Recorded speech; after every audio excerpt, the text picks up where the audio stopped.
Beed citizen live update. Majalgaon येथील गावरान ढाब्याचे मालक महादेव गायकवाड यांचा काल किरकोळ कारणावरून ग्राहकांशी वाद झालाय। या वादाचं रूपांतर हाणामारीत झाल्यानंतर महादेव गायकवाड यांना गंभीर दुखापत झाली होती। यात महादेव गायकवाड यांचा सोमवारी पहाटे उपचारादरम्यान मृत्यू झालाय। यातील प्रमुख आरोपी असलेले रोहित शिवाजीराव थावरे, ऋषिकेश रमेशराव थावरे, कृष्णा माणिकराव थावरे सर्व राहणार आनंदगाव यांना मंगळवारी पहाटे आळंदी पुणे येथून ताब्यात घेण्यात आले। ही कारवाई बीडच्या स्थानिक गुन्हे शाखेच्या कर्मचाऱ्यांनी केली आहे। माजलगाव येथील परभणी रोडवर महादेव गायकवाड यांचं गावरान धाबा नावाचं हॉटेल आहे। या हॉटेलवर रोहित शिवाजीराव थावरे आणि त्यांचे इतर 2 मित्र असलेले आरोपी ऋषिकेश रमेशराव थावरे आणि कृष्णा माणिकराव थावरे यांचा हॉटेलचे बिल देण्यावरून वाद झाला।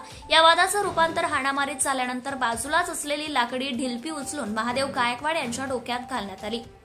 यामुळे महादेव गायकवाड यांचा मुलगा आशुतोष गायकवाड हा देखील या मारहाणीत जखमी झालाय। दोघांनाही उपचारासाठी माजलगावच्या संजीवनी हॉस्पिटल येथे दाखल करण्यात आले होते।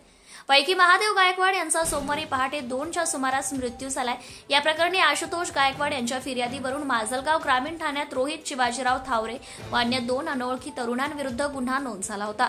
या घटनेत कृष्णा माणिकराव थावरे आणि ऋषिकेश रमेशराव थावरे यांचा सहभाग निश्चित करण्यात आला होता।